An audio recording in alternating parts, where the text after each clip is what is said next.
everybody, and welcome to Channel 4's PM Magazine. I'm Karen Kelly. This is the Orlando airport. Our PM Magazine crew just flew up from Miami. Now, for us, it was a normal, routine flight. But for 15 people from the Miami area, it was a flight like they've never had, because these 15 are deathly afraid of flying.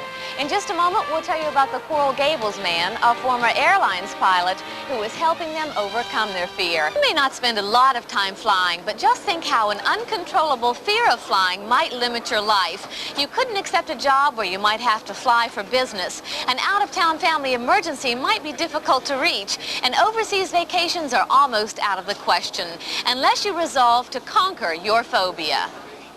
I'm petrified this morning. This woman, Marty, is facing one of the most frightening experiences of her life. So is Lorraine, and Bernie, who outwardly is a little more calm, but he too is filled with apprehension. Because for them, just walking down the cabin of a plane is like walking into a raging fire.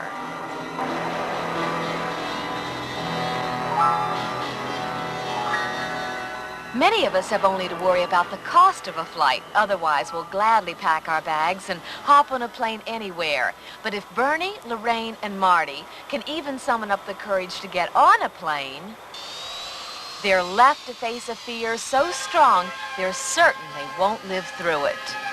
Bursting ideas. You're all right. I don't hear the engines. Choose to call it excitement. Choose excitement. And you have to make the choice, because the habit is to call it fear, nervousness, anxiety. This man, Slim Cummings, is their own personal captain, their teacher, father figure, and hopefully salvation. He recently retired from 30 years of piloting Pan Am jets all over the world, and he's now found a new career helping people overcome their fear of flying. Although Slim is from Coral Gables, his class for Fearful Flyers is held every month in a different major U.S. city, and he is well known for his understanding of planes and the sometimes terrified people who fly on them. What brought me here was the fact that my husband refused to fly with me anymore. I used to draw blood on the side of his arm. We caught up with the captain at his home base, Miami International, with a group of South Florida people, including Bernie, Lorraine, and Marty, who were glad to pay the $300 fee to try and conquer their phobia. Now, when we take off, this elevator will come up a little bit. This is the second of 4 classroom seminars. Cummings hopes that by explaining how a plane flies and what it does during takeoff and landing, he'll be able to give these people a greater confidence in aviation. He covers everything and answers any kind of question. I never had a fire in 32 years of flying with Pan Am, but I had 200 of them in training.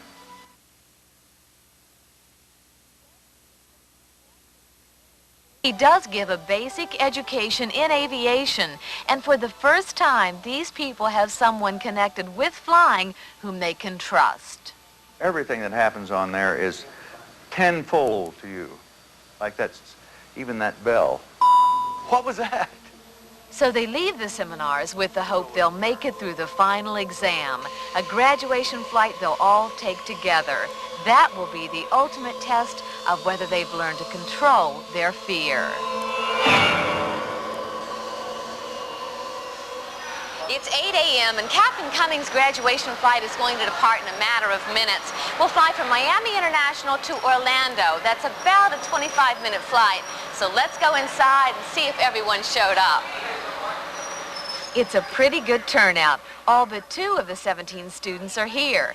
There is definitely a feeling of tension, but our first-time flyer, Bernie, seems to be handling it pretty well. But I feel very confident today and very relaxed, as if we're just sitting here waiting to pick somebody up. Lorraine is slightly more on edge, especially without her usual support. Bloody Marys, champagne. But this morning, it's the only thing allowed. Coffee, straight black coffee. But Marty is without a doubt on the edge of succumbing to her usual hysterics. She desperately needs the captain at this point. Cummings says it's almost impossible to trace the origin of someone's fear, but it usually has to do with number 1, claustrophobia, number 2, the fear of heights, and finally, The fear of being afraid, the fear of showing their fear, the fear that they might do something on an airplane that would embarrass them. See, I've got a wife and daughter at home, and I love them very much, and I'm sitting right up in front, and I'm not going to let anything happen. with those words from our pilot, he now becomes someone else Marty can trust. Her confidence picks up, and just in time, because these people are now heading directly into their ultimate fear. I made the stewardess hold my hand through the whole flight, petrified, crying, screaming, scared the whole airplane. And today I'm going to make it. Good morning. Welcome aboard. Good morning. As soon as everyone is seated, the captain will begin the crucial relaxation exercises. Wiggle your fanny a little bit in the seat. Loosen up those muscles. If you're relaxed, you can't be fearful. The camaraderie formed during the seminars begins to take over, and as hands are joined for support, the plane takes off. Here we go.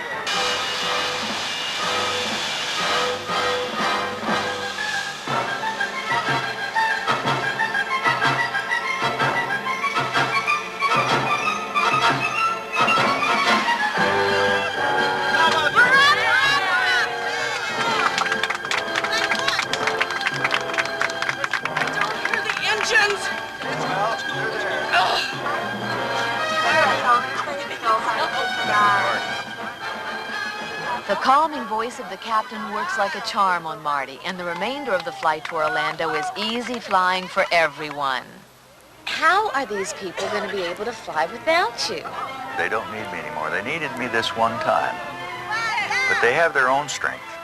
They always did have their own strength. I merely showed them how they could tap it. No, you can hear it. Feel it, right? And as they stand on solid ground in Orlando, these 15 fearful flyers thank the captain for giving them what they've long been searching for, the freedom to fly. We're happy to say that all but 3 of our fearful flyers have taken the captain's recommendation of taking another flight soon. Lorraine spent her vacation in Las Vegas, Bernie took a business trip to St. Louis, and Marty made it all the way to Tampa and back home again. Why did Winona take the course? Because I'm afraid to get on an airplane. How? What are you afraid of? Just being up so high. What happened to you when you went to an airport? Oh, nothing happens to me until it starts, take off. And the noise of the engines, that's what scares me. And then when we're up there, that scares me too. And then when we come down, that scares me too. What kind of feelings do you have? Oh, it's like I'm going to die, I guess. That's right, isn't it? Oh, I just start smothering. My heart feels like it's going to quit beating, and my head gets real tight, and my chest gets real tight, and I panic. I get, butterflies, and I feel I can't eat anything, can't drink anything. I get real shaky, and I attack the person next to me. You attack them? Yes, they love it, especially if it's a man. But I don't think I'm going to be afraid anymore. I think that this is really going to do it. And like I said to Captain Cummings, this is the first time I've seen him in his uniform. And he's always been debonair, but to me, he was just the most gorgeous thing I've ever seen all my life, and I'd take off to the moon with him. Now, if everyone will just settle back in your seat, sit loose in your seat, settle down as deeply and as comfortably as possible, we'll start our breathing exercises. Captain Slim's technique is a curious mixture of hypnotic comforting, fatherly reassurance, and the public confessions of an evangelical meeting. First, I talked to the pilot, and I told him my problem. Great. I told him that I was a fearful flyer, and would he please talk to me while he was going over certain points. And all through the flight, he kept saying, there's a river on the right, there's a mountain on the left, there's a dam on the right, there's a dam on the left. Pan Am. You know, being around all these other people, I thought I had a problem, but they've got a worse problem than I do. So I guess if I'm with them, then I may be over it. Are you going to fly tomorrow? Yes, I hope so. Specialist on phobic flying, Dr. Marvin Aronson. It has nothing to do with flying as such. It can become disattached once the person realizes that what he's really afraid of has nothing to do with the realities of going on a plane.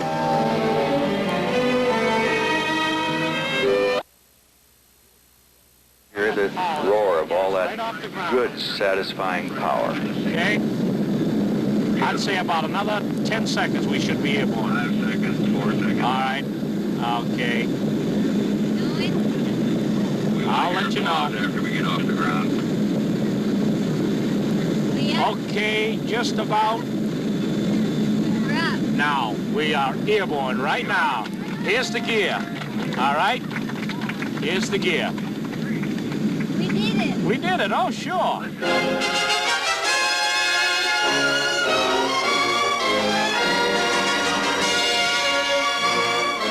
Well, the wheels are up, the corks are popped, and later Winona will get a certificate to prove that she did reluctantly but courageously leave the planet Earth for 1 hour. That's this time. But what about the next time when she won't have the group to fly with? I know. I'll never know until I get on, though. At least I got the courage enough to get on now, which I didn't, you know, before. The last time I got on a plane was in February, and I vowed when I got off of it that I wouldn't get on another one. But I did, didn't I? So it took courage. Begin to enjoy yourself. But tonight we've got... If you're a white-knuckle flyer, frightened of the fact or even the idea of going from here to there in an airplane, your misery has plenty of company. The number of people who have a fear of flying is believed to be in the millions. David Culhane talked with a few of them this week and found an answer for some of them. I hate to say it, but it feels like you're in a coffin and they just shut the top of it, you know, and that's it. There's no way of getting out. About 5 days before I get diarrhea, I have a terrible problem. And then I would say the morning of the flight, I can't eat. Underlying the whole thing, I'm finding out, is a fear of dying. I never fly. I never did.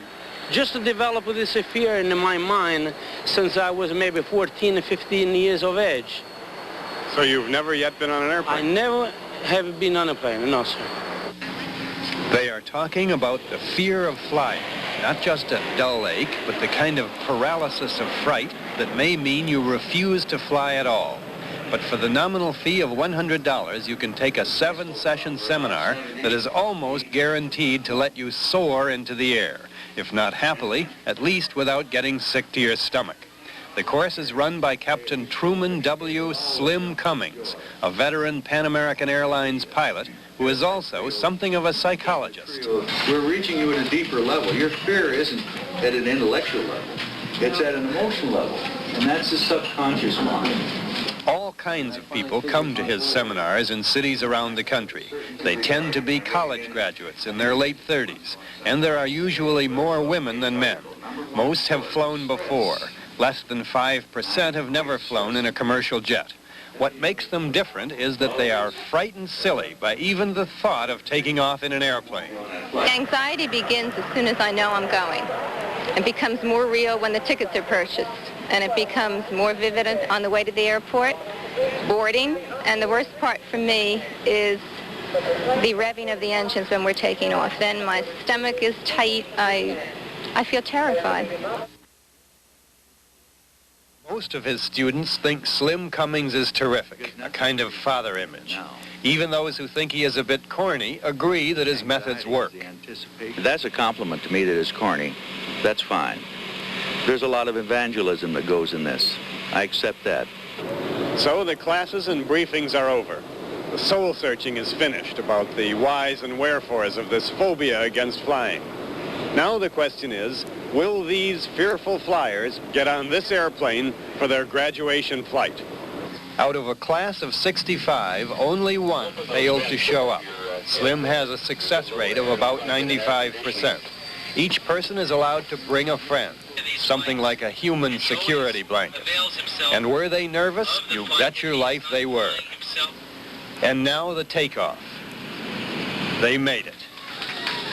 They were so excited that they spent most of the hour-long flight standing in the aisle drinking champagne. So, you've never flown before. Tell me what it feels like. Oh, feels beautiful right now. Wonderful. I think I'm going to take a plane and maybe tomorrow go over to Boston or somewhere for lunch or dinner, whatever it is. I really mean. My fear is over. It looks like my life has started all over again for me. David Culhane, CBS News, with the former Fearful Flyers over New York.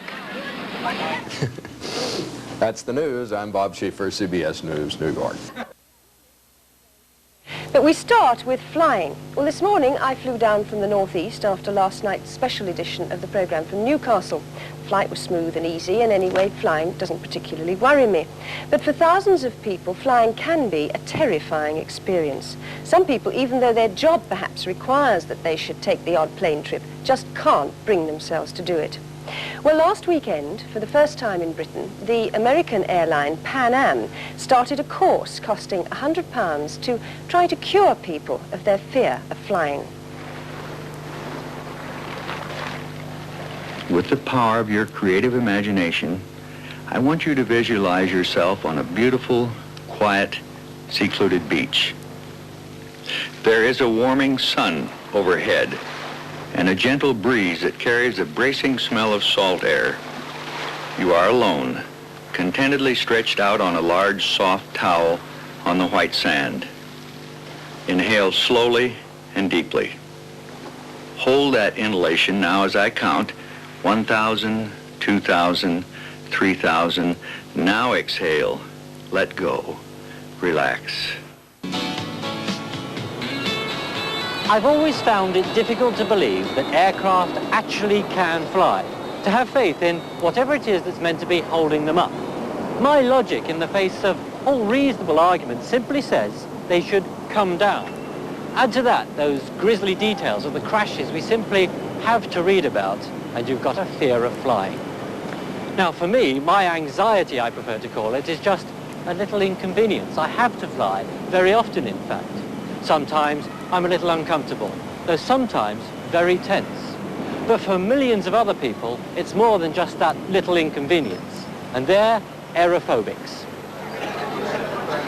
Flying is 25 times safer per mile than driving, and you have a 99.999% chance of arriving by plane. Statistics that mean nothing to another statistic, the 30 million people that worldwide fear flying. For some people, it's just the fear of, I'm going to panic. Fear of fear itself? Yeah, fear of fear itself. Very common statement amongst our participants. And is that one an easy one for you to help? In some ways, strangely enough, by sometimes just telling people, accept the fact that you're afraid, and it's all right, is sufficient to permit people not to feel that kind of anxiety. Until recently, there wasn't much organised for the confirmed aerophobic. But last weekend, smiling through their nerves and gritted teeth, 21 passengers were checking in, taking comfort from each other and from the surprising fact that they'd got this far. For the last 2 weeks, they'd given up most evenings for the first Fearful Flyers seminar held in Britain. The track record is very impressive. What sort of figures? Over 90%. Alan Kaufman is the undiluted 100% real thing. Marketing director, living 11 miles from Heathrow, his fear is beginning to hold him back at work, because not even once in his whole life has Alan Kaufman been able to fly. I mean, most people, the thought of going to, say, Bangkok or Miami on a promotional trip, which is absolute pleasure, 5-star hotel, all expenses paid, I mean, most people give their right arm for that. I get up to within, 2 weeks of, I say I'm going to go, and I get up to about 2 weeks, and then I have to sort of go up to the sales director and say, I'm sorry, Tom, I just can't make it. Have you felt stupid doing that? Sure, yeah. The course is really very simple. Encounter groups, deep breathing, technical information, even wiggling hands and toes, but in particular using group therapy to desensitize. For instance, the strength of caring companionship easing the most fearful on a tour of the airport. The simple idea that if you hold hands and comfort each other, the aircraft don't seem so fearful. We'll go over here and look closer at the landing gear. American techniques, leading in aviation itself, also lead in aviation neurosis therapy. Aircraft wings can safely bend up and down. Engines on fire have their own extinguishers. Tires can burst and still survive. The information is screened to reassure. We do have the flight plan for each flight in this office. It's a bit of paper like this, and with this we can tell whereabouts each aircraft should be at any time. The encounter group stability remains intact. Now the airplane's not ready for takeoff actually, so notice the horn we get when we bring these throttles up. You see, the airplane's not prepared for takeoff. That horn tells us that. On the D707 you get a loud bell, on this airplane you get something. With a week to go, they leave for home, trying not to think of the real test on Saturday. I got to the stage where if this fails on Saturday, I'm only saying if, and somebody ridiculed me, I think I would absolutely go berserk. I think I would punch them on the nose for the effort and pain that this has caused me in this fortnight to get on that aircraft. It's been that painful? Oh, yeah. Would it be one of the happiest days of your life if you succeed on Saturday? You film me on Saturday, coming down that ramp, and yeah, it would be like somebody winning the World Cup or whatever, yeah. It really will be that great, sure. You won't panic, won't scream, won't get hysterical, will be able to breathe.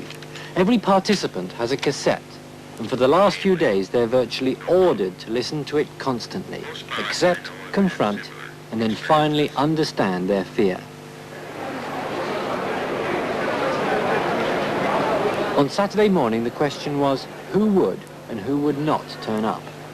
In the event, all 21 did, even Alan Kaufman, nervously contemplating his first flight. The course originator, Captain Slim Cummings, was watching him carefully. And the one fellow who's having a problem, that's Alan. Others, yes, others are going by and they're just, you know, I said you don't have to say anything. Just put your hand on his shoulder. So he needs the strength from the group. He needs to share it. With Alan, do you think he will be all right? Yes, I do. You're not certain though, are you? Well, no, I'm not 100% because between a yes and a no, between going and not going often is a very, very thin line. You turn around and say the same thing to the group. Okay. For the next 50 minutes, Captain Cummings led and patrolled like a true shepherd. The Pan Am assistants like sheepdogs, keeping the flock together. Toward the departure lounge.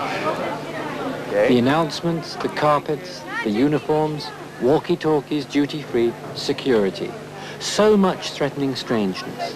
Only the other 20 people on the course were familiar. Every footstep takes them closer. On the walkway, the first glimpse of the aircraft. Alan Kaufman had been cuddled through customs and finally touched, stroked and blinkered to the edge of gate 29. I'd given up last night. I wasn't coming. Really? And I'd shut off and I laid in bed trying to shut all these people, this fortnight out of my mind. Got up, made myself some coffee, but couldn't get this feeling from within myself, letting myself down. More than anything else, and then letting these people down. And this morning I got up and I still wasn't going, and my wife had got everything ready and she said, the Navy's coming for you at 7, come on, get ready, you're going. And I've just gone along, Bernard, you know. You're in a bit of a daze, are you? Sure, yeah. On a scale of 1 to 10, how nervous are you at the moment? Scale of 1 to 10, probably now about 7. 7, so you're on your way down? Mm. Well, this is gate 29. You've made it this far. Yeah. You're going to make it, aren't you? Yeah, I am, Bernard, yeah. Well, let's go. go. Got to make it. It all becomes irrelevant as the procedure crowds in and time funnels towards one point. A moment already lived 1,000 times in the mind becomes unremarkable reality. The first major crisis is over. The whole group has held together and is now aboard. 2 up there. There you go. You're all holding hands. Does that It does help? help. Yeah. You feel the warmth, you feel the comfort, and you know you are not on your own. Everybody else is afraid. So. You're almost there, aren't you? You've almost made it. It's the last hurdle. Wave your hand. The last hurdle. Okay, does that help? And now let's Like artificial laughter, the relaxation exercises cover unwelcome truth. With the closing of the door, there's no turning back. The clipper class cabin becomes an orgy of cuddling and touching as time once again funnels towards that ultimate test at takeoff.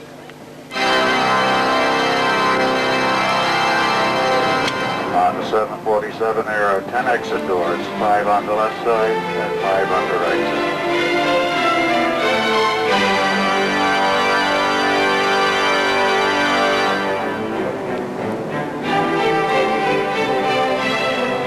all the way back and take one deep breath. Take one real deep breath.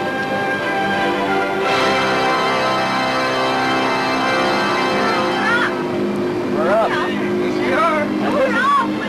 We're up. Listen to the sound of the gear as it comes up now. Listen for the landing gear to come up.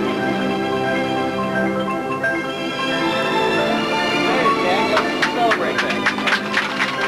I think it's I've never flown without drugs, and it's the most... I couldn't believe that I've been so silly for 20-odd years. It's fantastic. We've got up here and there's nothing to it. It's nothing, actually. Oh, John. Oh, John, it's super, isn't it? Oh. You've made it now, yeah. Yeah, I just didn't know what I was worried about. But really, all right, I still feel shaky, slightly apprehensive, but I wasn't anticipating anything like that. 1, 2, 3, cheers. Ready? 1, 2, Sugary as it seems, from that point on, much of the group then simply sat back and enjoyed themselves, almost incredulous of their earlier fears. And all 21 would forever show unwavering preference towards the airline that first got them off the ground. The graduation ceremony was like Happy Days with all the bad bits cut out. A room full of people, 100 years younger, led by Slim Cummings, the Billy Graham of beating aerophobia. I mean, you can think this is true. Yeah. Alan Kaufman.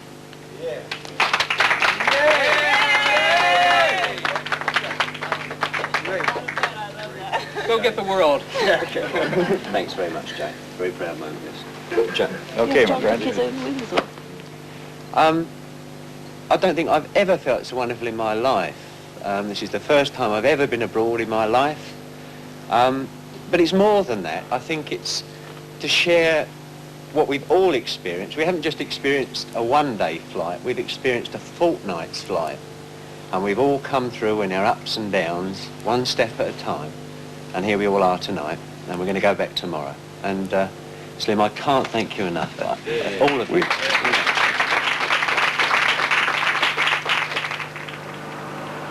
Next morning, the hangovers were forgotten as the group flew back home. Much less dramatic, nearly everyone sat back casually, searching more inside themselves for help than to the group. Within the next few weeks, they're expected to fly on their own, and at least once more in a year.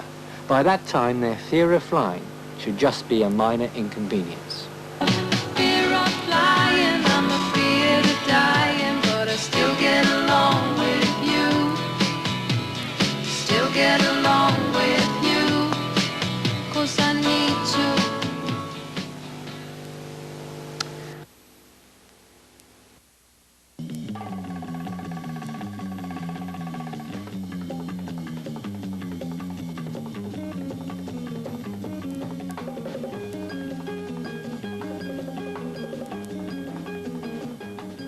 Tonight on Ion, trying to get off the ground and into the air with the fear of flying.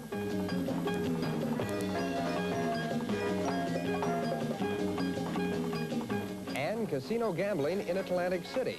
What its opponents say now that it's legal.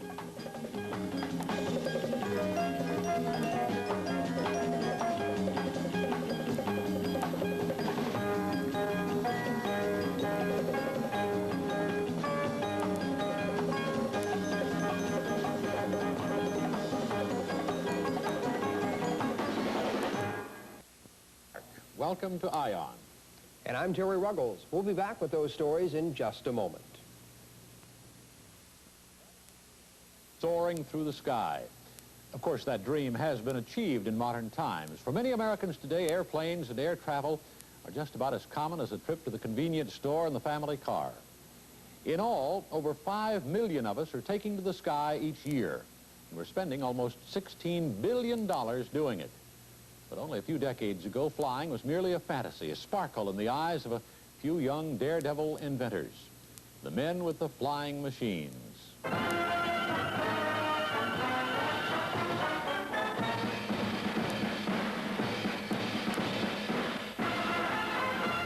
magnificent men in their flying machine, they go up, tilly up, up, they go down, tilly down, down.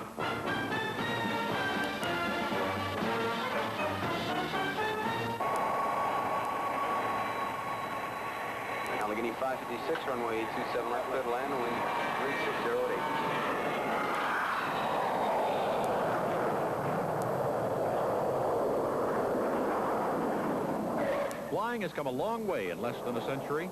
At Philadelphia's International Airport, one of these million-dollar machines takes off every few minutes on a weekday, carrying businessmen to Paris and Pocatello, whisking vacationers to Dallas and Dakar. Air travel has truly become the way to go. Squawk 536 right there.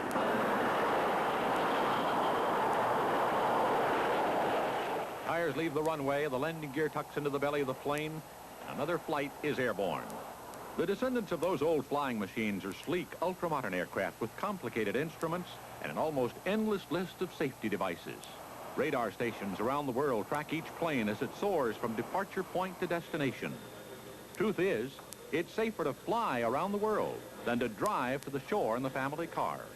But for some, the facts of airplane safety mean very little. For them, flying means fear. The fear is that the plane will not stay up there, that it will just come down out of the sky. There's nothing holding it up, and it's going to crash with me in it, whoever's sitting around me. Trina Berman lives in Havertown, Pennsylvania with her husband. She's one of the large and growing number of jet-age citizens who are afraid to fly.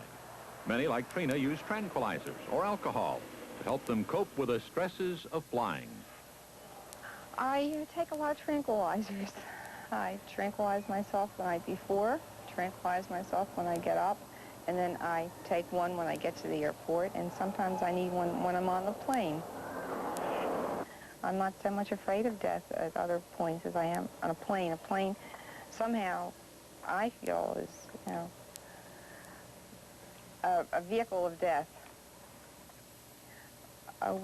My grandparents had a farm in Toms River, New Jersey, and my father and my uncle volunteered to be part of the ground crew for the Hindenburg that was coming to Lakehurst, New Jersey. They had big ropes that would come down, and the men were supposed to tie the Zeppelin down. And I was a very little girl. My mother was holding me in her arms, watching this spectacle of this big Zeppelin coming in. And the Zeppelin blew up, and people were burned to death, and people were killed. And my recollection is a lot of fire engines, a lot of screaming, and the whole thing was very unpleasant. And my father couldn't find my uncle for a great amount of time. He didn't know if he had perished or what he was doing. And we went back to the farmhouse, and my father had to tell my grandmother that he didn't know where her other son was. He eventually showed up. He was helping some people who were in trouble. Then about 12 or 13 years ago, my brother-in-law died in an airplane crash, a commercial airliner out of Kennedy. And I just don't like airplanes. To me, there's something you die in. I think it was Lloyd Douglas that said if a man harbors any fear, it filters, percolates through his whole system, makes him landlord to a ghost. In an attempt to learn to cope with their fear, Trina has joined a seminar for those who are afraid to fly. The sessions are designed to prepare the fearful flyers for a very special kind of graduation, an actual flight aboard a Boeing 707. The classes are sponsored by Pan American Airways and conducted by Slim Cummings, a veteran pilot who is trained in psychology before he joined Pan Am. Taxi. And after you feel comfortable in this $20 million... What I'm trying to accomplish in these classes is simply to bring to these people the belief that they can be helped. A third of them have had psychiatric therapy for their fear. And so they, and it hasn't helped for these people. It may well have helped for others. And so I'm bringing a belief that there is hope for them, that there is strength that they haven't used, that the behavior response that they ordinarily have, one of fear, can be changed to one of comfort, possibly joy. Many of them fear that they will go mad or die from their fear. And all of these are fantasies. I asked for a show of hands last night in the class of how many people had really been severely frightened. Now, several hands went up. That's a tough one. The fear of giving up control to three men in the cockpit you never met, saw, nor related to. And then I say, did anyone go mad? No, has anybody really gone mad? You have? But that's what they've worried about. They worry about going mad. They're worrying about a ghost. And about 2-3 years ago, I was offered a national position from New York, which would involve community organizing all around the country. And one of the major reasons why I decided not to go into that field and take that position was because I just knew I would be such a wreck having to fly with the anxiety that I wouldn't be able to live with myself and handle it. David Tulin lives and works in Philadelphia. He flies often for business reasons and to further his interest in peace in the Middle East. As I'm flying, and I'm generally going to Israel to meet with people that are involved in new or experimental or controversial ideas of peace, and it's really for the existence or survival of Israel, and here I am going in an airplane and wondering whether I or God or Israel or morality is on my side or not. I'm wondering whether I ought not to be doing this. And if I ought not to be, maybe somebody's going to tell me in a real fatal message that I shouldn't be. It's really weird, and I wish I hadn't said all this, but it's interesting. Peggy, hi, Linda from Adams Travel. Another fearful flyer who had an interesting and rather unusual reason for joining the class was Linda Fortunato. 28. I'm a travel agent. I send people all over the world, write airline tickets every day. The American flight from Dallas to Philly was not available. I've waitlisted you, and I will protect you on another flight. I have some clients, they'll come in and I'll be sitting here and I'll be writing their ticket and they'll say, I'm afraid to fly, or I've never flown. Is it bad? I say, no, you just get on the plane. There's nothing to worry about. And everybody in the back of the office is going, listen to her, listen to her. Some people I'll come out and tell them, you know, that I am afraid, but there's really nothing to worry about. So sometimes it gets really funny. When I'm telling people that there's no reason to be afraid to fly, I'm actually telling myself that it's a stupid fear and I should be able to just get on an airplane and go. Of tires blowing out. Let's do it. A chute inflates. As the hour of the graduation flight draws near, the class goes on a tour of the Philadelphia International Airport. Apprehensive smiles and nervous laughter barely cover the building tension as the fearful flyers take a good, close look at the plane that will carry them into the sky. No smoke trail. I can't say I'm looking forward to tomorrow. I'm not. I'm afraid of how I might react. I'm afraid I might get to the plane and turn back, you know, because I won't have my husband there to say, you're going to be okay, everything's okay, you know. I don't know if anyone will want to hold my sweaty palm. If it happens, as it usually does. Because in the class we were shown some films of people holding arms across the aisle. You know, I thought, oh, gee, you know, maybe no one wants to hold this wet hand. At last, the time has come for that long-awaited graduation flight. The fearful flyers have endured a delay of over an hour due to mechanical problems in one of the engines on their plane. But despite that small note of doom, the class members board their plane and prepare to face their fears. Not all of those on board will conquer their doubts and become former fearful flyers. As Captain Cummings explains, his class is just not the answer for everyone. 5% of the people in those classes are losers. They've been losers all their life, and they're determined to lose again. They've told a spouse, I'll go to the program, but you know it won't help me. So it's too bad about these people. Some of them do change, I feel, but a few of them get what we call negative feedback, negative reassurance about their failure, and they go to fail again. But keep that relaxed feeling. Remember, if you're relaxed and you keep those muscles relaxed, you cannot then be fearful. There's an electricity that takes place on that airplane. It goes through the whole atmosphere of that aircraft. These people suddenly are joyful and jubilant, crying, but tears of joy. Speak to someone you haven't spoken to before. If you don't cry, you have to have some kind of an emotional shakeup. I often compare this program to Alcoholics Anonymous in the fact that I've had alcoholics tell me that somewhere along the line you've got to have something which you might call a spiritual experience. This is almost the same. Something in the deeper being has got to be stirred up and got to change, and that change can be painful, emotional, and also triumphant. All right, everybody holding hands, and as we start to roll, remember the toes on the right foot. I have the fear that I had when I was, that feeling I had when I was 6 years old in the amusement ride when I yelled to my folks to tell the operator to stop the ride because I want to get off. Okay, wiggle the toes on the right foot. And now wiggle them on the left foot. I can't imagine getting on a plane by myself. I hope I'm going to be able to do it. And go with it. Sink back in that seat. Sink way back in that seat. Press your body back in the seat. Wiggle toes on both feet and wiggle it faster and faster and faster. I'm entitled to enjoy flying. About 10 more seconds, we're going to leave the planet Earth. What a hell of a wonderful feeling. Go with it. Beautiful. Lean back, all the way back. Loose muscles. And there we are. We're off the ground.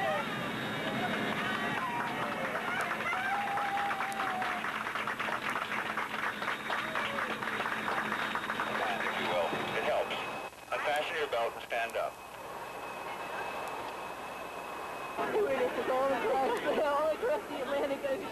Trina didn't take her tranquilizers that morning. Linda was able to fly alone, and David seemed to be enjoying himself so much that we're pretty sure he didn't even want to get off the ride.